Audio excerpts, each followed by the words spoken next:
பேயுடன் சம்பந்தம்.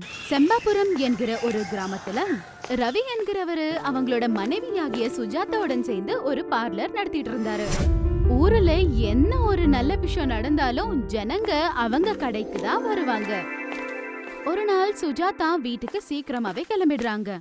அதுக்கப்புறம் ரவி மட்டும் ராத்திரி வரைக்கும் கடையிலேயே இருந்து அதுக்கப்புறம் ராத்திரி கடைய சாத்திட்டு அவரு வீட்டுக்கு கிளம்பிடுறாரு. ஐயோ கடவுளே, இந்த கல்யாண சீசன் வந்தாவே அவ்வளவுதான். நான் நிம்மதியா தூங்கி எவ்வளவு நாள் ஆகுது. அப்படி அவன் ரொம்ப டயர்டா நடந்து போய்கிட்டு இருப்பான். அப்படி அவன் தூக்கத்திலேயே நடந்து போயிட்டு இருக்க கொஞ்ச நேரத்திலேயே நாயக கத்துறது கேக்குது. ஆனா ரவி அதெல்லாம் எதுவும் கண்டுக்காம முன்னாடி வேகமா நடந்து போய்கிட்டு இருப்பான். அப்ப லைனா எல்லா லைட்ஸும் ஒன்னொன்னா ஆஃப் ஆக ஆரம்பிக்குது. அப்போ ரவி சுத்தி முத்தி என்னதான் ஆச்சு அப்படின்னு பாக்குறாரு. அப்புறம் இருட்டுல இருந்து ஒரு நாயை கொலைச்சுக்கிட்டே அவன் பக்கமா வேகமா ஓடி வரும். அப்புறம் வெளிச்சத்துல ஒரு பயங்கரமான உருவத்தை பாக்குறாங்க. என்னடா அது அப்படின்னு சொல்லி கண்ணை தொடச்சுக்கிட்டு அவரை பாக்குறாரு. பார்த்து ஷாக் ஆகுறாரு. ஏன்னா ரவி அங்க பார்த்தது ஒரு பயங்கரமான பேய். உடனே அவன் பயந்து போய் அவனோட கடை பக்கமா திரும்பி ஓட ஆரம்பிக்கிறான். இன்னொரு பக்கம் பேய் மனசுல இப்படின்னு யோசிக்குது.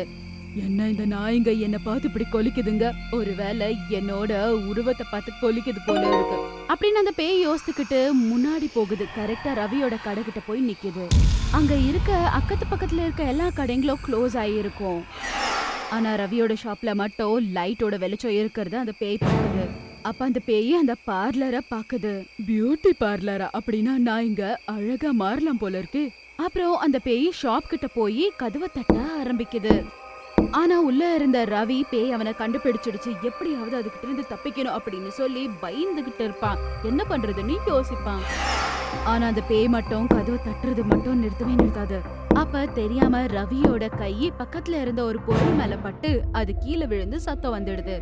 அந்த சத்தம் கேட்ட உடனே அந்த பேய், உள்ள யாரு இருக்கீங்கன்னு எனக்கு தெரியாது, நான் உங்களை எதுவுமே பண்ண மாட்டேன், ஆனா நான் சொல்ற மாதிரி நீ கேட்டனா உனக்கு தான் நல்லது, இல்லனா உன்னையும் உன்னோட கடையும் கொளுத்திடுவேன். ஐயோ, அந்த பேய் சொல்றதையே நான் செஞ்சிடுறேன். அதுக்கப்புறம் ரவி தைரியமா போய் கதவை திறக்கிறாரு. அப்புறம் வெளியே இருந்த அந்த பேய் சந்தோஷமா உள்ள போய் அங்க இருந்த கண்ணாடி அதுக்கப்புறம் மேக்கப் பொருளுங்களை பார்த்து சந்தோஷப்படுது. அப்புறம் ரவி மட்டும் எதுவும் பேசாம அந்த பேயை பார்த்துட்டு ரொம்பவே பயந்து போயிட்டு இருப்பான். அப்போ அந்த பேயே அவனை பார்த்து, நீதான் இந்த கடைக்கு ஓனரா?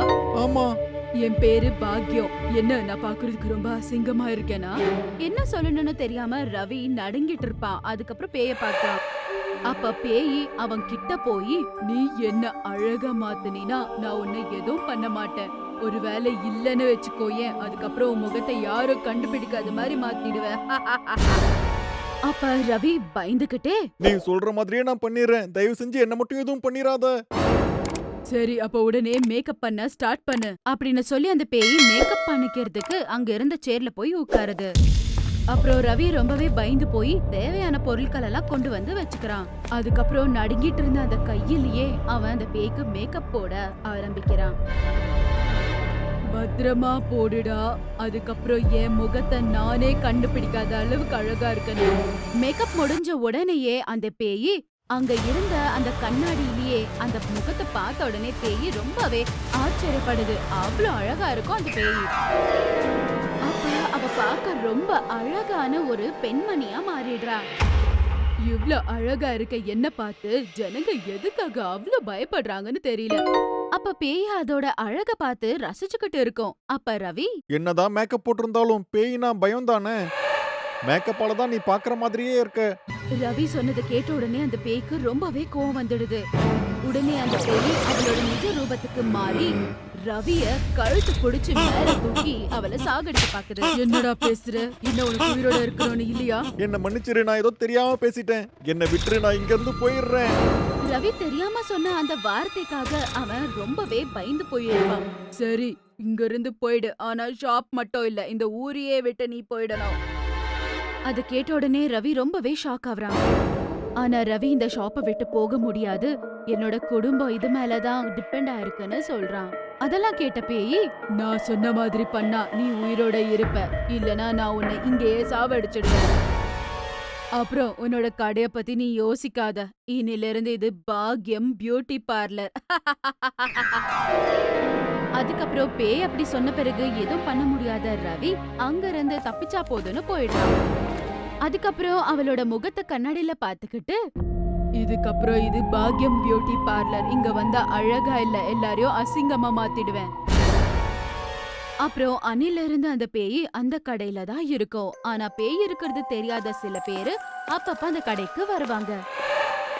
அப்படி அங்க வந்தவங்களுக்கு விசித்திரமான மேக்கப்ப போட்டு பேய் ரொம்ப சந்தோஷப்படும். அப்படி அங்க வந்த ஒருத்தருக்கு அன்னைக்கு ஒரு நாள் பாதி மொட்டைய போட்டுடுது. இப்ப நீ ரொம்ப அழகா இருக்கடா, ஆனா நீ வெளிய போன பிறகு என்ன பத்தி யாருக்காவது சொன்னீனா உன்னோட உயிரை எடுத்துடுவேன், புரியுதா?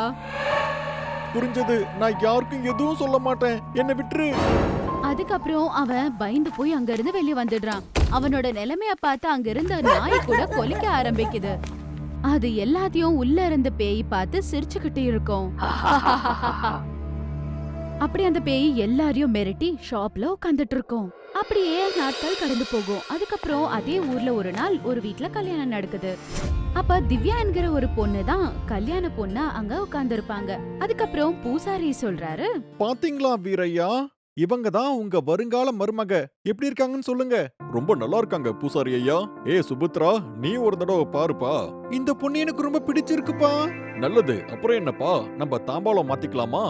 அப்புறம் அவங்க எல்லாருமே தட்டு மாத்திக்கிட்ட பிறகு அவங்க நல்ல முகூர்த்தத்தை பார்த்து டேட் செட் பண்றாங்க.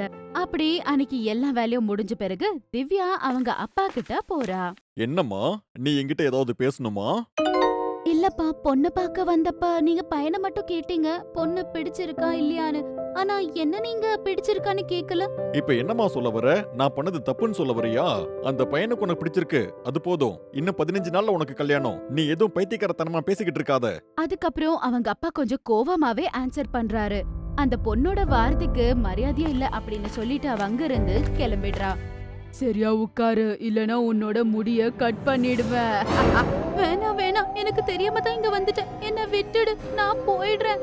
இப்பதானே வேலைய ஆரம்பிச்சேன், கொஞ்ச நேரம் இரு அப்படின்னு சொல்லி அந்த பேய் அந்த பொண்ணுக்கு ரொம்ப விசித்திரமான மேக்கப்பா போட்டு விடுது. அதுக்கப்புறம் என்ன பத்தி வெளிய போய் யாருக்கிட்டாவது சொன்னீனா சாகடிச்சிடுவேன் அப்படின்னு சொன்னதால அந்த பொண்ணு பயந்து போய் அங்க இருந்து ஓடி போயிடுது. அதுக்கப்புறம் நாட்கள் அப்படியே கடந்து போகுது. அதுக்கப்புறம் திவ்யாவோட கல்யாண வேலையும் ஆரம்பிக்கிறாங்க. அதுக்கப்புறம் திவ்யா மட்டும் இந்த கல்யாணம் எப்படியாவது நின்னுடணும் அப்படின்னு சொல்லி யோசித்துக்கிட்டு உட்கார்ந்து இருப்பா. ஆனா கொஞ்ச நாளிலேயே அந்த கல்யாண நாளு கூட வந்துடுச்சு. எல்லா வேலையும் அங்க தடபுடலாம் நடந்துட்டு இருக்கும். அந்த நேரத்துல திவ்யாவோட அம்மா அங்க வந்து, என்னம்மா இப்படி உட்கார்ந்து இருக்க, டைம் ஆயிட்டே இருக்குமா, எத்தனை வாட்டி சொல்றது, போய் அந்த பிரைடல் மேக்கப்ப போட்டுட்டு வா. சரி அம்மா, நீ சொன்ன மாதிரியே பண்றேன். என்ன பத்தி நீங்க யாரும் யோசிக்க மாட்டீங்க. எல்லாம் யோசிச்சுதான் பண்ணிருக்கோம், நான் சொன்ன வேலையை மட்டும் நீ பண்ணு.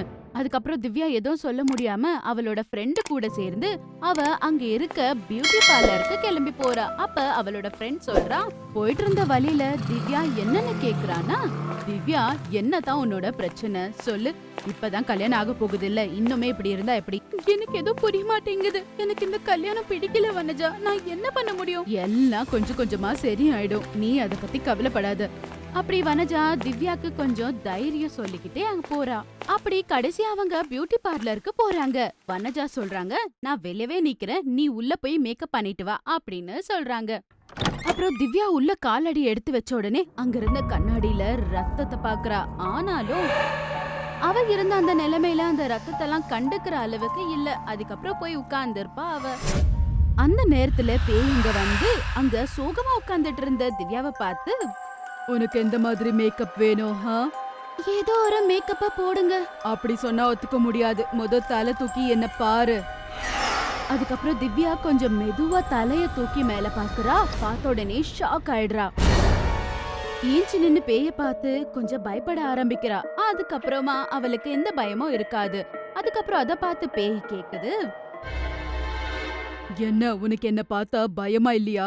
இல்ல இன்னும் ஏதாவது பண்ணிடுவேன்னு கூட உனக்கு பயமா இல்லையா? என் சுத்தி முத்தி இருக்கிற ஜனங்களை விட நீ எவ்வளவோ பரவாயில்ல விடு. திவ்யா அப்படி பேசின உடனேயே அவ ஏதோ கஷ்டத்துல இருக்கான்னு பேய் புரிஞ்சுக்குது. என்னதான் உன்னோட பிரச்சனை சொல்லு, அப்ப திவ்யா அவளுக்கு பிடிக்காத கல்யாணத்தை பண்றாங்க. அதுக்கப்புறம் நடந்த எல்லா விஷயத்தையும் பேய் கிட்ட சொல்லுறா. அதெல்லாம் கேட்ட உடனே பேய் திவ்யாவை பார்த்தா ரொம்ப பாவமா இருக்குன்னு தோணுது. அதுக்கப்புறமா எப்படியாவது இவளுக்கு ஹெல்ப் பண்ணணும்னு நினைக்குது. அதுக்கப்புறம் பேய் யோசிச்சு திவ்யா கிட்ட சொல்லுது, நீ எதுவும் பயப்படாத திவ்யா, இதுக்கான ஒரு சொல்யூஷன் இருக்கு, சரியா? என்ன அது? எப்படியோ நீ அழகா இருக்கன்னு சொல்லிதான் அவன் உன்னை கல்யாணம் பண்ணிப்பேன் அப்படின்னு ஒத்துக்கிட்டு இருப்பான். ஆனா நான் உனக்கு அசிங்கமான மேக்கப் போட்டு விட்டனா ஓடிடுவான். அவன் கண்டிப்பா கல்யாணம் பண்ணவே மாட்டான் அப்படின்னு சொன்ன உடனே அவளும் சந்தோஷப்பட்டு சரி அப்படின்னு ஒத்துக்கிட்டு மேக்கப் போட்டுக்கிறதுக்காக உட்கார்றா. அதுக்கப்புறம் பேய் மேக்கப் போட ஆரம்பிக்குது. திவ்யா அவளே கண்ணாடியில பாத்துக்கிட்டு சிரிக்க ஆரம்பிக்கிறா. பேய் கிட்ட சொல்றா, எல்லாம் சரியாதான் இருக்கு, ஆனா எனக்கு தைரியம் இல்ல, அதனால நீ என் கூட வரியா?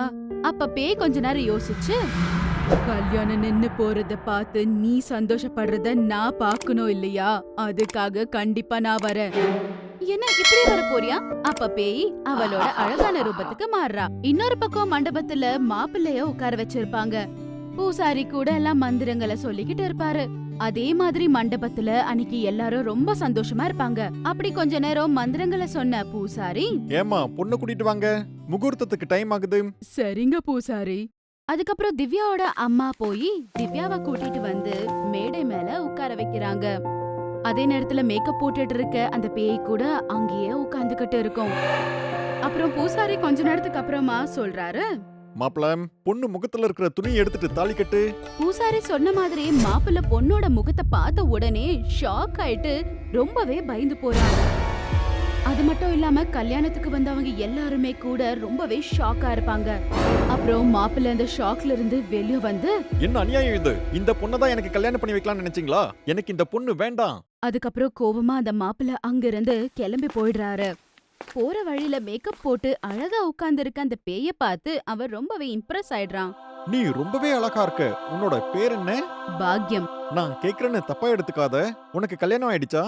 இல்ல. உனக்கு ஓகேனா நானே உன்னை கல்யாணம் பண்ணிக்கவா? என்ன கல்யாணம் பண்ணிக்க போறியா? ஒரு வாட்டி நல்லா யோசிச்சுக்கோ. நிஜமா உன்னை எனக்கு ரொம்பவே பிடிச்சிருக்கு. ஒத்துக்கிட்டா நான் இப்பவே இங்கேயே கல்யாணம் பண்ணிக்கிறேன். மாப்பிள்ள சொன்னது கேட்டு திவ்யா சிரிக்க ஆரம்பிக்கிறா. சரி, என்ன கல்யாணம் பண்ணிக்கிறேன்னு சொல்றல, உன் கர்மா.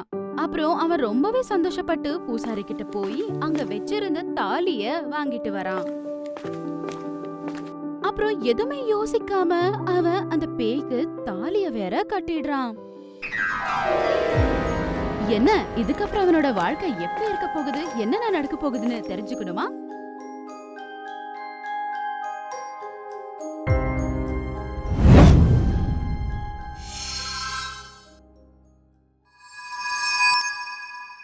For more horror stories, please subscribe our channel.